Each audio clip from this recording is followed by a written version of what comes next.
Okay, well, I'm back again. I started this segment and then had to stop abruptly when in opening this 1 gallon bucket of golden glass bead gel, knocked over a paint bottle, which then splattered paint in 20 directions.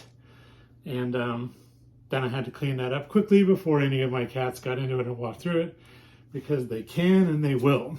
And had a paint accident last night too, where one of my cats jumped into a painting I was working on right here on this surface, where I was putting down bright gold paint, and she jumped up from the floor and landed right in it. So this is, I don't know, my process of how to keep my cats out of my stuff is ongoing, but we're both learning. So anyway, what I'm doing here is I'm working on a couple of my lyrical abstraction pieces, and what they are is this style, and they start out basically raw paintings on canvas, and I put down either white paint or in this case a pearlized white, and on this painting, just to get to the point, I used 3 different brands of pearlized white, and they all dried the same. So from my point of view, there really wasn't much of a difference and no reason to pay extra for a brand that isn't giving me a better product or better end result. So what I'm doing with this now is I'm applying this glass bead gel medium to the surface in a very thin layer, and I'm going to come up with an end product that looks a lot like this. So this is the same kind of thing, but where I have covered it already, and you can see the kind of effect it gives. What it does for the metallics is it makes the metallics shine even more, and for the matte paints, it gives them a shimmer they just didn't have. So for what I like to do, this is actually a really great thing. I also enjoy the texture. I've done it where I've painted directly onto this medium too, and that's kind of like painting on stucco, but it gives yet another kind of textural distinctiveness to the finished piece. I have sold a few pieces in this series already. In fact, the one that I'm working on today has a potential buyer already in California, so I wanted to kind of get this finished so that it can dry over the weekend and I can start the process of getting it prepped for shipping. So what I'm doing is I'm taking a big giant cake spatula, and because this is about the same texture as I want to say like a buttercream, but that has got the sugar that's not very well incorporated. So it's like a grainy buttercream. So I apply it in a very thin layer to the canvas like this, and I want to make sure that it's only 1 or 2 beads thick, and I want to do big broad strokes so that the strokes from this aren't the thing that are distracting you. I've done that with a couple of other pieces. That one that I showed you behind me, I did it a little thicker just to test it. It takes about 3 days to fully dry at that point, and then even where it has fully dried, a couple of the sections that were a little extra thick kind of have like a weird, like slightly cloudy, milky appearance. Like the shimmer of everything still comes through, but it does affect the way the light is hitting things and the final outcome. And I don't really enjoy it so much. So I'm trying to make sure that I keep this really thin. I want all of the vibrancy of this pearlized white to shine through, and I want all of these other really cool colors to come through. So this is what I'm doing for the next few minutes, just very thin, very nice, gentle strokes on this. And this medium isn't cheap also, so there's another reason to kind of be conservative and sparing with the application. You know, a quart basically does 2 pieces. So a gallon, I should be able to do 8 pieces, and I think this bucket's like $100 or something from Jerry's. So anyway, just keep doing this, and should be done with this in a couple of minutes. But I'll talk a little bit about like this lyrical abstraction style, I guess is what I'm calling it. It's sort of evolved by accident, as some of our best ideas do. I was playing with some mini canvases one night, and I had already done a couple of experiments with this bead medium, this gel bead medium, but I wanted to see what would happen with different kinds of paint techniques and applications where the gel medium was involved on the canvas. So I did a couple of tests where I would paint, then apply gel, then I would, or where I would do the gel medium first, and then where I would paint on top of that.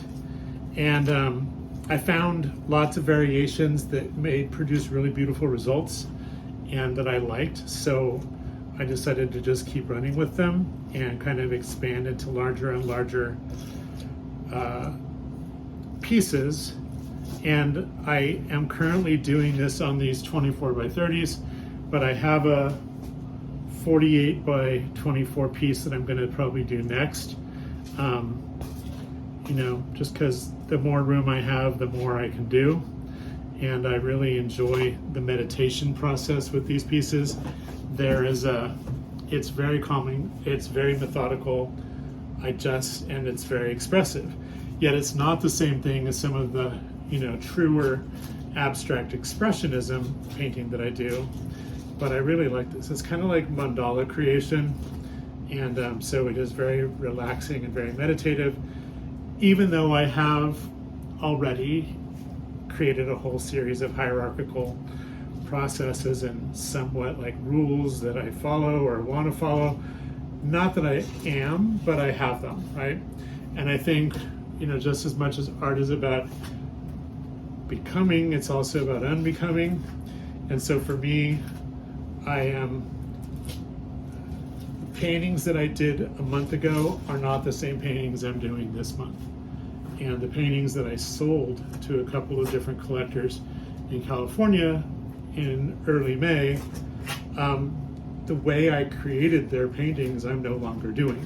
So their stuff really is unique and in a way one of, and I am now moving on to a different process. And I expect that this process will just keep evolving. So what I'm doing today is literally today's process. And I will, as it evolves, I'll keep talking about it. But I enjoy this too. This is really soothing. As meticulous and monotonous as it is, it's actually pretty soothing. So yeah, this just going to keep applying. And then once I've got it down, then I will come back over it all and smooth it and make sure I take out as many of those ridges and swipe marks that are there, and also make sure I've actually covered all the surfaces. It's really deceptively easy to miss a couple of spots, and I don't really want to have to go back and do it and wait for the drying time on it, so better to do it all now. So yeah, this piece is almost done. This does dramatically increase the weight of the painting, which will then affect the shipping price, but it's really not that big a deal. But it does basically double the weight because this gel medium and the glass beads do have a significant amount of bulk. But I don't know, just makes them feel a little bit more substantial too. The one thing I don't want to have happen here, and this is why I used 3 coats of spray varnish on this before, and I let it dry for 24 hours. It's because I've done this where I haven't let that dry, or haven't done the varnish, and sometimes some of these pigments and paints will just bleed a tiny bit once you put this gel medium on. And so I really want to avoid that. I strive really hard to have these crisp lines and flowing ribbon-like shapes that, they're pretty precise and exacting, and I don't want to see the colors bleed. So I will, so I'm trying to give the process as much time as it needs to be complete, and to make an end result that is pleasing to me and that's pleasing to anybody that might want to invite one of these pieces into their home. So, this is about improving my process and becoming thorough and taking pride in my final outcome as much as I take pride in the creation. It's also about taking pride in what I'm putting out into the world as an end result. So there's a craftsmanship type of thing there. So I think I'm almost done. I just have another little bit here. I don't need to show you all the rest of this because it's really not that important, but I'm gonna do this to a couple of other pieces that I finished today and then let them dry over the weekend while I'm out of town, and then I'll prep them for transport next week.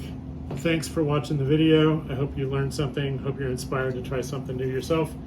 And that's all for now. Thanks. Bye.